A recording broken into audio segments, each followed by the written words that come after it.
Jadi kita bersiaran, kita gala batah, kita buka tanah baru. Bukan buka tanah baru, sebelum ni batah dia sampai sini ya. Hari ni kita buat batah tepi pagi ni bermana ni dalam petok ni tak penuh lagi buat padi. Hari ni kita buka tanah baru. Kita pun peracur ke batah tu yang sedia ada, batah tengah tu. Batah terakhir kita buka batah terakhir jadi tepi pagi ni. Sebelum ni tak guna tanah ni, tak buat lah maksudnya. So kita proses gala batah kata.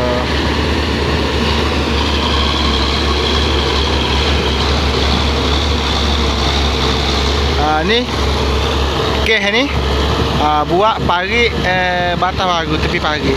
Sebelum ni batah dia sini yang kita gala tu.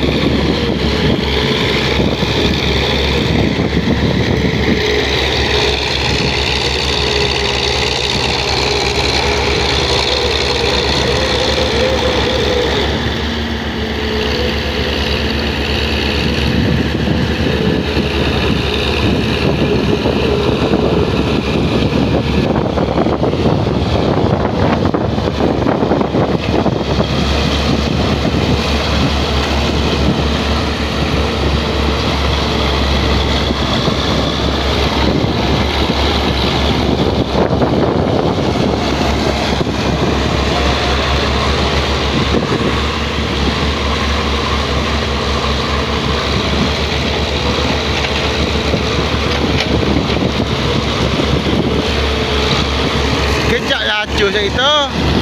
Bermakna batah yang lama telah dihancurkan, dimusnahkan, dirobohkan, dibuai lah. Ia nak buai dengan cara kita gala tanah tu, kita gemburkan dengan bajak.